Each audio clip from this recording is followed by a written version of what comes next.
I want to play for you a familiar song, but not entirely correctly. Something is amiss. Can you spot it? Something's not right.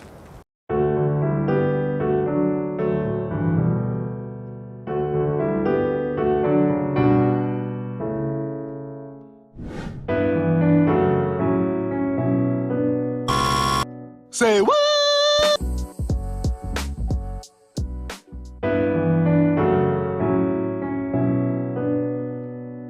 It's not very satisfying, is it? Exactly right. What's missing is the original Chromaticism, written by composer Alan Menken. Sorry, Alan. Including a chord called a secondary dominant. Now I'll play it correctly. It's much more colorful and expressive now, isn't it? In it.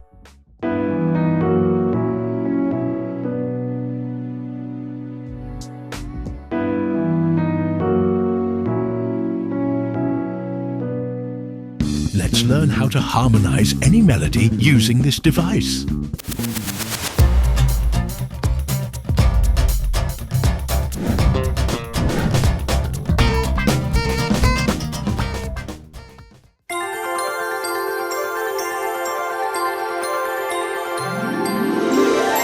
Akin to nature, harmony can be rich and colorful. It offers us a vivid sonic spectrum radiating with warm, vibrant hues. But harmony can also be dull and gray. The term chromaticism derives from the Greek word chroma, meaning color. It refers to the use of pitches outside of the home key, notes in between the cracks of the degrees of a particular mode. The easiest way to understand chromaticism is to use the C major scale as a reference.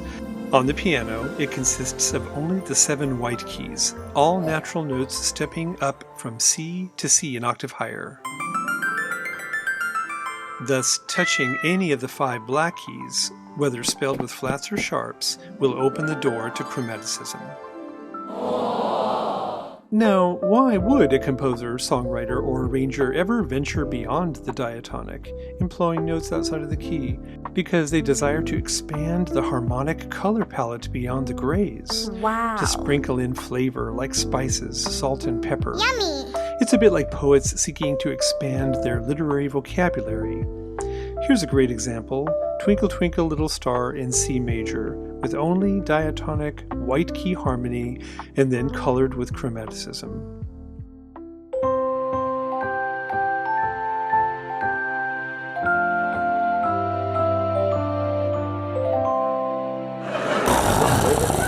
Perhaps this one is a little bit less sleep-inducing.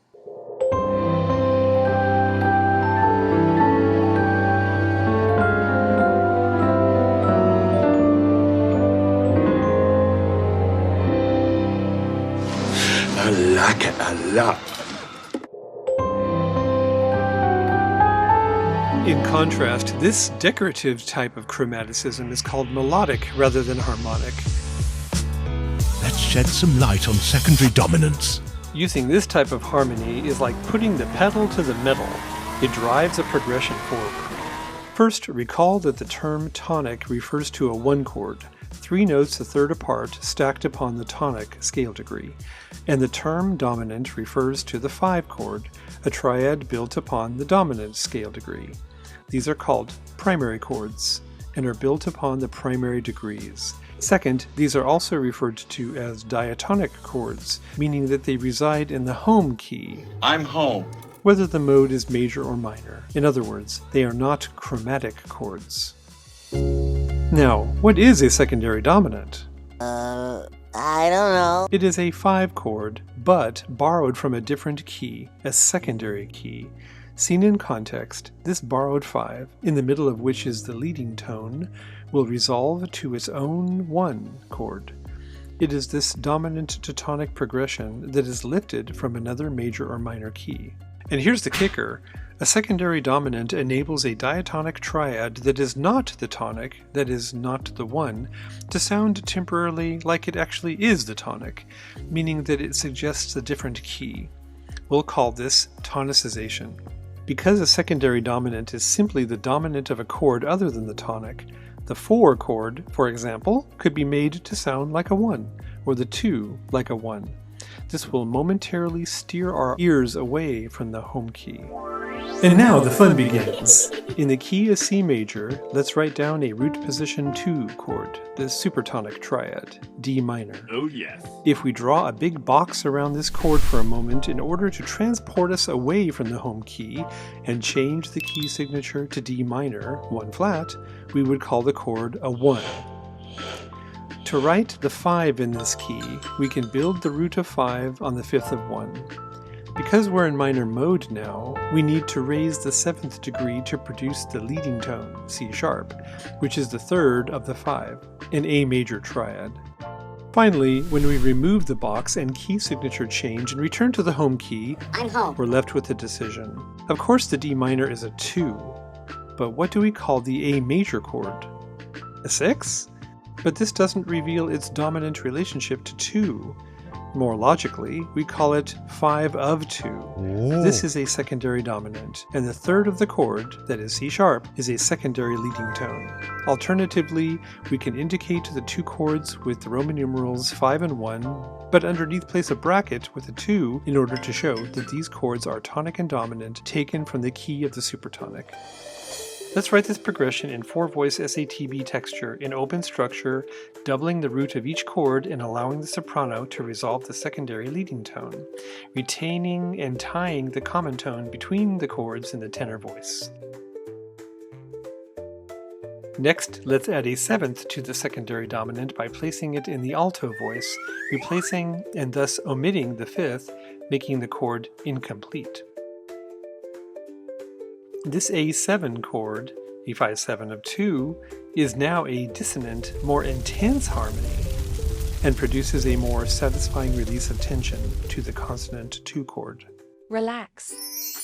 Next, we can set up a harmonic sequence, a chain with links, a kind of musical rhyme akin to poetry, by repeating the 2 chord progression in an ascending stepwise manner, 5-7 of 2 to 2, 5-7 of 3 to 3, 5-7 of 4 to 4, etc.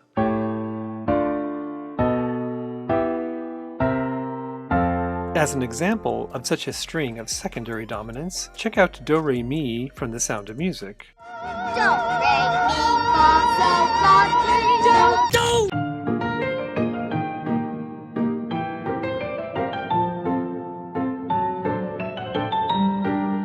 By far and away, the most common secondary dominant is... Wait for it. Here it comes. 5 of 5.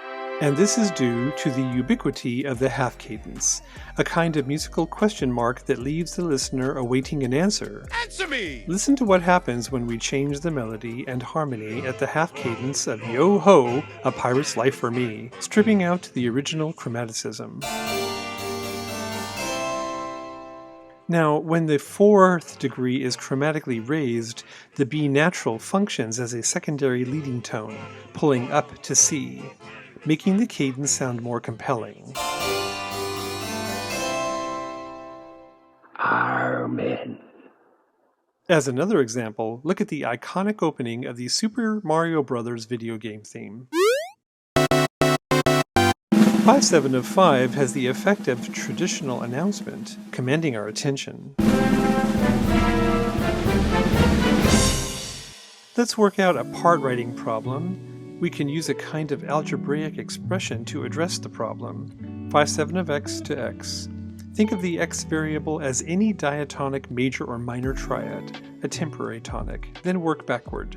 Determine the x chord, adopt the mental framework of the key of x, and find the dominant 7th in that key. First, let's write the 2 chord in root position with doubled root 1/3, 1/5, and we'll spread the chord factors out in open voicing.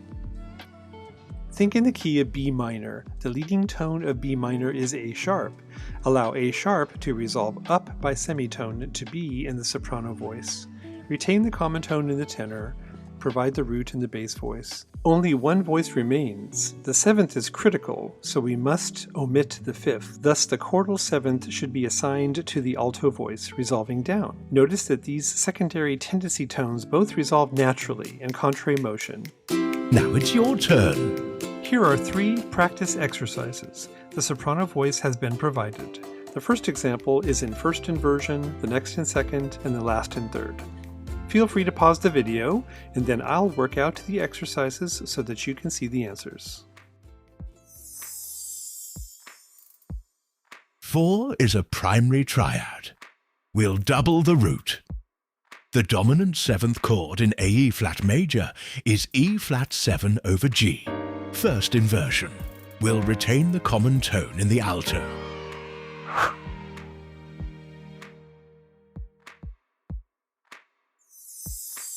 The 2 chord is a secondary triad.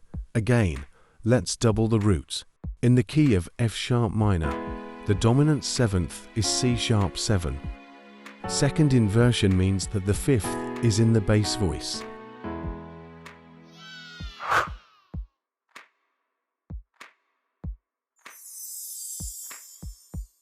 Five 6 is the primary dominant in first inversion. The rule here is to double the soprano voice, that is, the root. 5-4-2 of 5 is third inversion, meaning the 7th is in the bass voice. Now let's get practical and apply this knowledge. Here we have a typical 4-bar phrase from Love Me Tender, which is a ballad made famous by Elvis Presley in 1956. The harmonic progression with a 1-bar harmonic rhythm, that is the rate of chord change, is fully diatonic and based on descending third root motion, resulting in 2 common tones between adjacent chords. The ties will show the common tones within the lower 3 voices. In measure 3, the soprano has a 7-6 suspension. Focus on the 6th chord, the E minor, submediant triad. We can make this consonant harmony sound like a moment of relaxation, a release of tension, if we approach it from a dissonant chord to which it resolves. Let's interpolate, that is, insert a 5-7-0-6 in the second half of measure 1. The third of the chord, the secondary leading tone, can be placed in the alto voice and the 7th in the tenor, making the chord incomplete. In a similar manner, we can interpolate a 5-7 of 4 in the second half of measure 2, making the 4 serve as a release of tension. The alto voice should be assigned the 7th because this results in smooth, stepwise, parsimonious voice leading.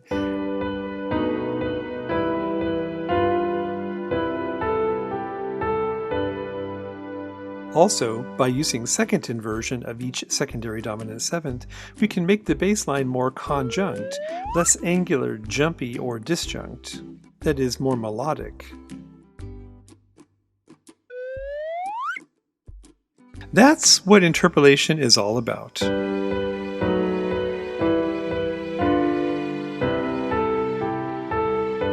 Next, let's explore the substitution technique. In order to allow the alto to continually move chromatically, let's substitute the major 4 in the second half of measure 3 with a minor 4. This is called modal mixture or modal interchange, a chord borrowed from the parallel minor key. However, this is actually not a secondary dominant, so focus on the 6th chord once again. If we change the quality from minor to major, rather than being a major 6, we would analyze it as a 5 of 2. We'll follow this chord with a passing 7th in the bass, called a passing 4-2. I hope I've earned your like and subscription. Would you leave me a comment if you found this to be helpful? See you in the next video!